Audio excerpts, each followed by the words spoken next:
ਅੱਜ ਵੀਰ ਕਾਵਿ ਵਿੱਚ ਸ਼੍ਰੀ ਗੁਰੂ ਗੋਬਿੰਦ ਸਿੰਘ ਜੀ, ਸ਼ਾਹ ਮੁਹੰਮਦ, ਨਜਾਬਤ ਦੀਆਂ ਰਚਨਾਵਾਂ ਅਤੇ ਉਹਨਾਂ ਦੀਆਂ ਵਿਸ਼ੇਸ਼ਤਾ ਬਾਰੇ ਜਾਣਾਂਗੇ। ਸ਼੍ਰੀ ਗੁਰੂ ਗੋਬਿੰਦ ਸਿੰਘ ਜੀ ਜੋ ਵੀਰ ਕਾਵਿ ਦੇ ਕਵੀ ਹੋਏ ਹਨ। 26 ਦਸੰਬਰ 1666 ਤੋਂ ਲੈ ਕੇ 1708 ਈਸਵੀ ਤੱਕ ਇਹਨਾਂ ਦਾ ਜੀਵਨ ਕਾਲ ਹੈ। ਪਿਤਾ ਦਾ ਨਾਮ ਸ਼੍ਰੀ ਗੁਰੂ ਤੇਗ ਬਹਾਦਰ ਜੀ, ਮਾਤਾ ਗੁਜਰੀ ਜੀ।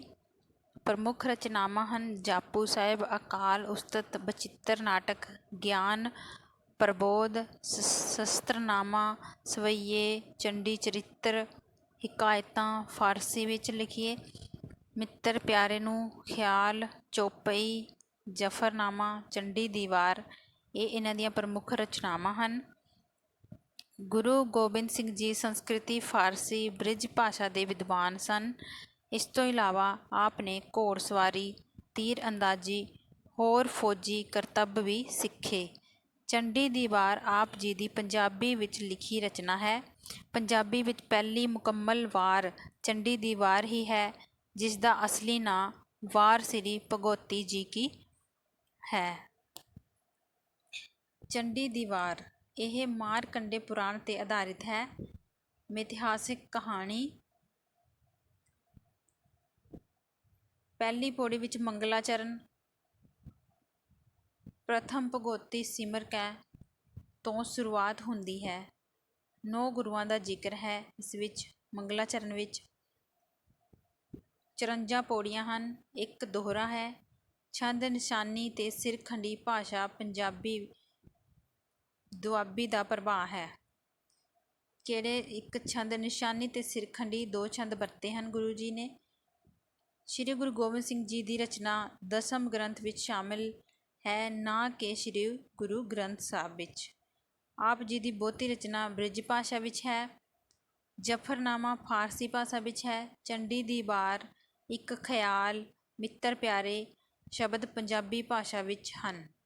ਪੰਜਾਬੀ ਵਾਰ ਵਿੱਚ ਸਿਰਖੰਡੀ ਛੰਦ ਦੀ ਵਰਤੋਂ ਸਭ ਤੋਂ ਪਹਿਲਾਂ ਗੁਰੂ ਗੋਬਿੰਦ ਸਿੰਘ ਜੀ ਨੇ ਕੀਤੀ ਸੀ। ਜਾਪੂ ਸਾਹਿਬ ਬਾਣੀ ਵਿੱਚ ਕੁੱਲ 199 ਬੰਦ ਹਨ। ਬਚਿੱਤਰ ਨਾਟਕ 14 ਅਧਿਆਏ ਵਿੱਚ ਵੰਡੀ ਹੋਈ ਹੈ ਅਤੇ 471 ਛੰਦ ਹਨ। ਬੋਲੀ ਬ੍ਰਿਜ ਵਰਤੀ ਗਈ ਹੈ। ਵੀਰ ਕਾਵਿ ਦੇ ਕਵੀ ਸ਼ਾਹ ਮੁਹੰਮਦ। ਸ਼ਾਹ ਮੁਹੰਮਦ ਦਾ ਜੋ ਜੀਵਨ ਕਾਲ ਹੈ 1782 ਤੋਂ 1862 ਈਸਵੀ ਤੱਕ ਤੇ 18ਵੀਂ ਤੇ 19ਵੀਂ ਸਦੀ ਦੇ ਹੋਏ ਹਨ। ਇਹ ਜਨਮ ਸਥਾਨ ਪਿੰਡ ਬਟਾਲਾ, ਵੀਰਮ ਅੰਮ੍ਰਿਤਸਰ, ਜਾਤ ਕੁਰੈਸ਼ੀ। 2 ਪੁੱਤਰ ਉਹਨਾਂ ਦੇ ਹੋਏ, ਮੁਹੰਮਦ ਬਖਸ਼ ਅਤੇ ਹਾਸ਼ਮ। ਪ੍ਰਮੁੱਖ ਰਚਨਾਵਾਂ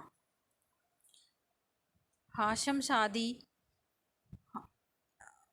ਸ਼ਾਹ ਮੁਹੰਮਦ ਹੈ ਜੋ ਪ੍ਰਮੁੱਖ ਰਚਨਾਵਾਂ। ਇਹਨਾਂ ਦੀ ਪ੍ਰਮੁੱਖ ਰਚਨਾ ਹੈ ਜੰਗਨਾਮਾ ਸਿੰਘਾਂ ਤੇ ਫਿਰੰਗੀਆਂ, ਜੋ ਕਿ ਬੈਂਤ ਛੰਦ ਵਿੱਚ ਲਿਖੀ ਹੈ।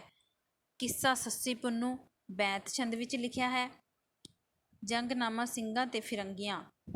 ਜੰਗਨਾਮਾ ਸਿੰਘਾਂ ਤੇ ਫਿਰੰਗੀਆਂ ਦਾ ਦੂਜਾ ਨਾਂ ਜੰਗਨਾਮਾ ਸ਼ਾਹ ਮੁਹੰਮਦ ਹੈ। ਜੰਗਨਾਮਾ ਸਿੰਘਾਂ ਤੇ ਫਿਰੰਗੀਆਂ ਵਿੱਚ ਅੰਗਰੇਜ਼ਾਂ ਅਤੇ ਸਿੱਖਾਂ ਦੀ ਲੜਾਈ ਦਾ ਵਰਣਨ ਕੀਤਾ ਗਿਆ ਹੈ। ਇਹ ਬੈਂਤ ਛੰਦ ਚੱਕਲੀਏ ਬੈਂਤਾਂ ਚੱਕਲੀਆ ਬੈਂਤ ਵਰਤਿਆ ਗਿਆ। ਇਸ ਵਿੱਚ 40 ਮਾਤਰਾਵਾਂ ਵਿੱਚ ਲਿਖੀ ਰਚਨਾ ਹੈ ਇਹ, ਜਿਸ ਨੂੰ ਚੱਕਲੀਆ ਬੈਂਤ ਆਖਦੇ ਹਨ। ਇਸਦੇ ਜੰਗਨਾਮਾ ਸਿੰਘਾਂ ਤੇ ਫਿਰੰਗੀਆਂ ਜੋ ਜੰਗਨਾਮਾ ਹੈ ਉਸਦੇ 105 ਬੰਦ ਹਨ। ਹਰੇਕ ਬੰਦ 4 ਚਰਨ ਹਨ। ਹਰੇਕ ਬੰਦ ਦੇ 4 ਚਰਨ ਹਨ ਤੇ 820 ਪੰਕਤੀਆਂ ਹਨ। ਇਹ ਬੈਂਤ ਛੰਦ ਵਿੱਚ ਲਿਖਿਆ ਹੈ, ਇਸ ਲਈ ਇਸ ਨੂੰ ਕਿੱਸਾ ਵੀ ਕਿਹਾ ਗਿਆ ਹੈ, ਕਿਉਂਕਿ ਕਿੱਸੇ ਹੈ ਜੋ ਬੈਂਤ ਛੰਦ ਵਿੱਚ ਲਿਖੇ ਜਾਂਦੇ ਹਨ।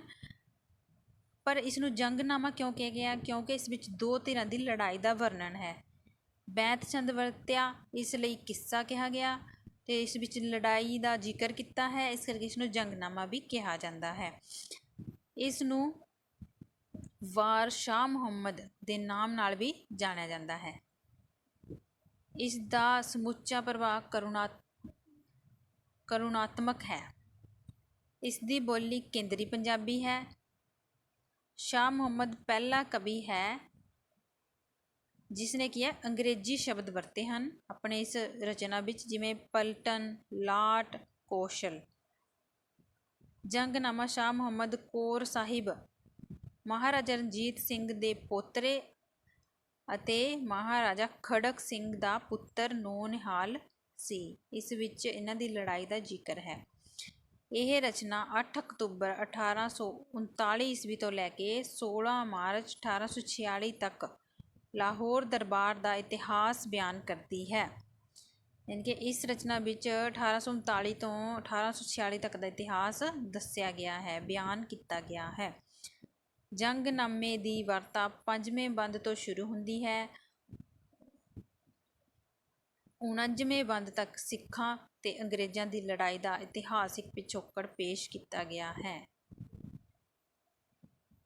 ਅੰਗਰੇਜ਼ਾਂ ਅਤੇ ਸਿੱਖਾਂ ਦੀ ਲੜਾਈ ਦਾ ਵਰਣਨ 95 ਤੋਂ 99 ਬੰਦ ਵਿੱਚ ਹੈ। 105ਵੇਂ ਬੰਦ ਵਿੱਚ ਸਿੱਖਾਂ ਤੇ ਅੰਗਰੇਜ਼ਾਂ ਵਿਚਕਾਰ ਯੁੱਧ ਦਾ ਅੰਤਿਮ ਵਰਣਨ ਹੈ। 105ਵੇਂ ਬੰਦ ਵਿੱਚ ਅੰਤਿਮ ਵਰਣਨ ਹੈ। ਤੇ ਇਹ ਰਚਨਾ ਜੰਗਨਾਮਾ ਸਿੰਘਾਂ ਤੇ ਫਿਰੰਗੀਆਂ ਮਟਕ ਨੇ ਵੀ ਲਿਖੀ ਹੈ। ਤੇ ਸ਼ਾਹ ਮੁਹੰਮਦ ਨੇ ਵੀ ਇਹ ਰਚਨਾ ਲਿਖੀ ਹੈ। ਅੱਗੇ ਹੈ ਨਜਾਬਤ। ਨਜਾਬਤ 19ਵੀਂ ਸਦੀ ਦਾ ਹੋਇਆ ਹੈ। ਨਜਾਬਤ ਦੇ ਜਨਮ ਬਾਰੇ ਕੋਈ ਪ੍ਰਮਾਣਿਕ ਜਾਣਕਾਰੀ ਨਹੀਂ। 19ਵੀਂ ਸਦੀ ਦੇ ਪਹਿਲੇ ਅੱਧ ਵਿੱਚ ਜ਼ਿਲ੍ਹਾ ਸ਼ਾਹਪੁਰ ਦੇ ਪਿੰਡ ਮਦੀਨਾ ਹਰਲਾ ਵਿੱਚ ਮੰਨਿਆ ਗਿਆ। ਬਾਈ ਕੁਝ ਲਿਖਤੀ ਜਾਣਕਾਰੀ ਨਹੀਂ ਮਿਲਦੀ ਇਸ ਦੇ ਜਨਮ ਬਾਰੇ। ਇਹ ਵਾਰ ਨਾਦਰ ਸ਼ਾਹ ਦੇ ਹਮਲੇ ਬਾਰੇ ਲਿਖੀ, ਜੋ ਇਸਨੇ ਵਾਰ ਨਜਾਬਤ ਦੀ ਲਿਖੀ ਹੈ। ਨਾਦਰ ਸ਼ਾਹ ਦੇ ਹਮਲੇ ਦਾ ਜ਼ਿਕਰ ਹੈ। ਇਸ ਵਾਰ ਵਿੱਚ ਰਾਵੀ ਕੰਢੇ ਲੜਾਈ ਦਾ ਜ਼ਿਕਰ ਹੈ। ਵਾਰ ਅਨੁਸਾਰ ਜੰਗ ਵਿੱਚ ਹਾਥੀ, ਘੋੜੇ, ਊਠ ਜੰਗ ਉਤਾਰੇ ਜਾਂਦੇ ਹਨ। ਇਸ ਨੂੰ ਨਜਾਬਤ ਦੀ ਵਾਰ ਜਾਂ ਵਾਰ ਨਾਦਰ ਸ਼ਾਹ ਕਿਹਾ ਜਾਂਦਾ ਹੈ। ਨਾਦਰ ਸ਼ਾਹ ਨੇ ਪਿਛਲੇਰੇ ਮੁਗਲ ਕਾਲ 1739 ਵਿੱਚ ਭਾਰਤ ਉੱਤੇ ਹਮਲਾ ਕੀਤਾ। 1739 ਵਿੱਚ ਭਾਰਤ 'ਤੇ ਹਮਲਾ ਕੀਤਾ ਸੀ ਨਾਦਰ ਸ਼ਾਹ ਨੇ। ਭਾਰਤ ਦੇ ਤਖਤੇ ਮੁਹੰਮਦ ਸ਼ਾਹ ਰੰਗੀਲਾ ਦਾ ਰਾਜ ਸੀ। ਇਹ ਵਾਰ ਦੋ ਕਾਲਪਨਿਕ ਪਾਤਰ ਕਲ ਤੇ ਨਾਰਦ ਘੜ ਕੇ ਉਹਨਾਂ ਦੀ ਆਪਸੀ ਲੜਾਈ ਰਾਹੀਂ ਇਤਿਹਾਸਿਕ ਘਟਨਾਵਾਂ ਨੂੰ ਮੂਰਤੀਮਾਨ ਕਰਦੀ ਹੈ। ਪਾਤਰ ਕਲ ਨਾਦਰ ਸ਼ਾਹ ਦੇ ਦਰਬਾਰ ਜਾ ਕੇ ਉਸਨੂੰ ਭਾਰਤ ਉੱਪਰ ਹਮਲਾ ਕਰਨ ਲਈ ਉਕਸਾਉਂਦਾ ਹੈ। ਇਸ ਤਰ੍ਹਾਂ ਨਾਦਰ ਮੁਹੰਮਦ ਰੰਗੀਲੇ ਨੂੰ ਭੜਕਾਉਂਦਾ ਹੈ।